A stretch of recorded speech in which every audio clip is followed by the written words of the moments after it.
है जो हमें उस आश्रम में मिला था। ये यहाँ कैसे आ गया और यहाँ कर क्या रहा है?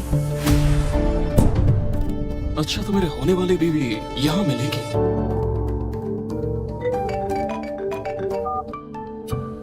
हेलो, हाँ मैं आ रही हूँ।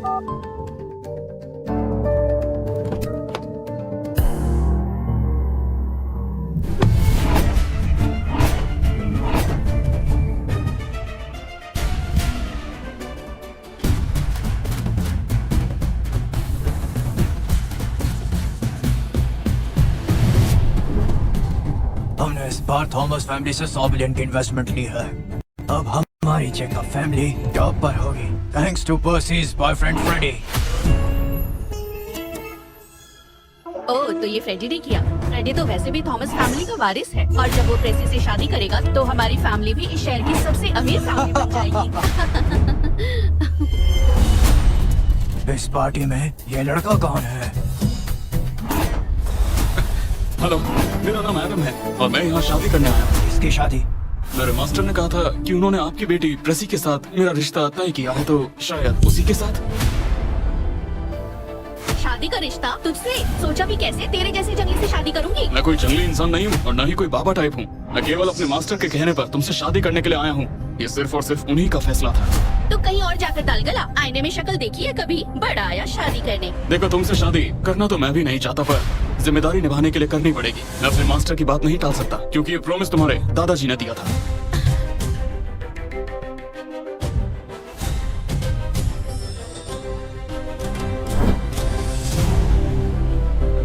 ये तो सच में दादाजी का साइन किया हुआ है।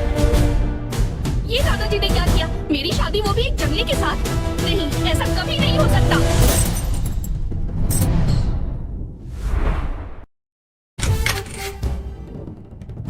भाई, डैड सीरियसली बहुत बीमार हैं और तुम्हें अपने बिजनेस के अलावा और किसी चीज की पड़ी ही नहीं है। कुछ भी मत बोलिए चाचू। डैड आपकी तरह नहीं है जो हर वक्त पैसों की बात करे। मैं इटली माउंटेन्स के गुरुजी के पास गया था डैड के लिए स्पिरिचुअल इलाज ढूंढने। दादाजी की बीमारी तो किसी से भी ठीक नहीं हुई। जिनका इलाज डॉक्टर क्रेस जैसे बड़े डॉक्टर नहीं कर पाए, उन्हें आश्रम के गुरुजी ठीक करेंगे। कोई काला जादू है क्या?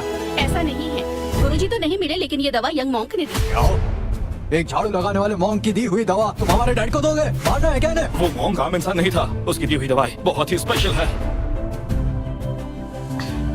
डैड, आपको लगता है ये दवा सच में काम करेगी? वो जवान मॉन्क कोई आम इंसान नहीं था। मैंने खुद उसको आसमान में उड़ते हुए देखा था। अगर उसने दिया है तो पक्का इसमें कोई पावर होगी। डैड, ये दवाई सबके सामने मत दीजिए, नहीं तो सब लोग हमारा मजाक उड़ाएंगे। तुम्हें खुद पता चल जाएगा। तुम डैड को मारना चाहते हो क्या? मैं उन्हें बचाने की कोशिश कर रहा हूँ। थॉमस परिवार के छोटे बेटे होने के नाते मैं तुम्हें यह परमिशन नहीं दे सकता कि तुम डैड को अनूप दवा दो। चाचू, डैड पर आप ऐसे इल्जाम नहीं लगा सकते। सबको पता है प्रॉपर्टी पर किसकी नजर है। चाचू, अगर आप उस मॉन्क की दी हुई दवा दादाजी को देना चाहते हो तो ठीक है, और अगर उनको कुछ इस दवाई से होता है तो उनकी मौत की जिम्मेदारी आप लेंगे। अब ये तुम्हारी कौन सी चाचू? ये कोई चाल नहीं है। अगर दादाजी की तबीयत ठीक नहीं हुई तो तुम्हें अपनी सीईओ की पोजीशन थॉमस ग्रुप की मुझे देनी होगी, और अंकल आपको फैमिली की हेडशिप मेरे डैड को देनी होगी। एकदम सही कहा। सिर्फ इन शर्तों पर ही हम डैड को ये दवा देने देंगे। ऐसा कभी नहीं होगा। आप मौके का फायदा मत उठाइए। ठीक है, मुझे तुम्हारी शर्तें मंजूर है। डैड, वो आपकी बरसों की मेहनत को हड़पना चाहते हैं, आप समझते क्यों नहीं? मुझे उस मॉन्क पर विश्वास है, उसकी दवा जरूर काम करेगी।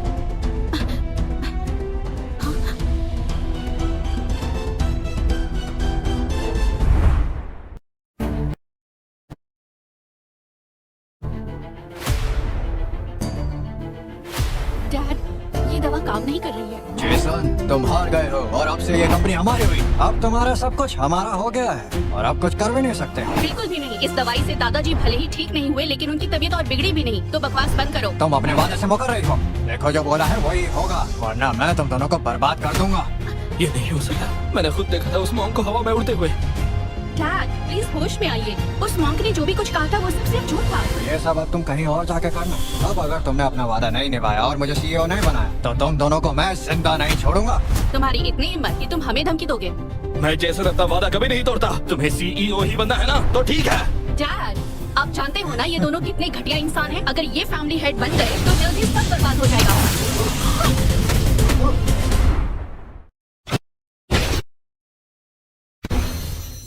डैड, डैड आप ठीक हो गए? ये कैसे हो गया? ये तो चमत्कार हो गया। मैंने तो पहले ही कहा था वो मॉन्क कोई मामूली इंसान नहीं था। उसकी दी हुई दवाई जरूर काम करेगी। उस मॉन्क की दवाई ने तो सच में दादाजी को ठीक कर दिया। मॉन्क? कौन मॉन्क? कौन सी दवाई? दादाजी, ये दवाई मैं और डैड आपके लिए एटली की पहाड़ों से लाई थे। एटली की पहाड़ियों से। ये दवाई तो एटली की पहाड़ियों की है। गुरुजी की सबसे कीमती दवाई। इसका नाम नवकोटि जीवन संजीवनी है। हाँ, क्या तुम लोग को वहाँ पर गुरुजी मिले? नहीं, गुरुजी से नहीं मिल पाए। वो दवाई हमें वहाँ एक मॉन्क ने दी जो डैड से काफी इम्प्रेस हुए थे। अच्छा, अगर गुरुजी ने नहीं दी है तो इसका मतलब यह है कि हमारे बुलाए डॉक्टर क्रिस का कमाल है ना? बिल्कुल सही कहा तुमने, डॉक्टर क्रिस सबसे कमाल है। बिल्कुल नहीं, मेरे डैड ने इस दवाई के लिए हजारों किलोमीटर ट्रैवल किया था, अपना सर भी झुकाया, और सारा क्रेडिट तुम लेना चाहते हो? क्या तुम लोग हाँ योद्धा की सोच पे शक कर रहे हो? मेरी मैं बात पहले ही होश में आ गया था, लेकिन तुम लोग की बातें सुन रहा था। फैमिली का हेड बनना है तुम लोगों को। निकल जाओ यहाँ से, चले जाओ। हाँ, जा रहे हैं, जा रहे हैं।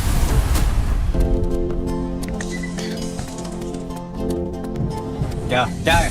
क्यों बोल रहे हो? निकल यहाँ से। ये बुढ़ा तो बच गया। कोई नहीं, भाड़ में जाए ये बुढ़ा। वैसे भी पर्सी मेरा इंतजार कर रही है। बोरिस सर, आप ठीक हो गए?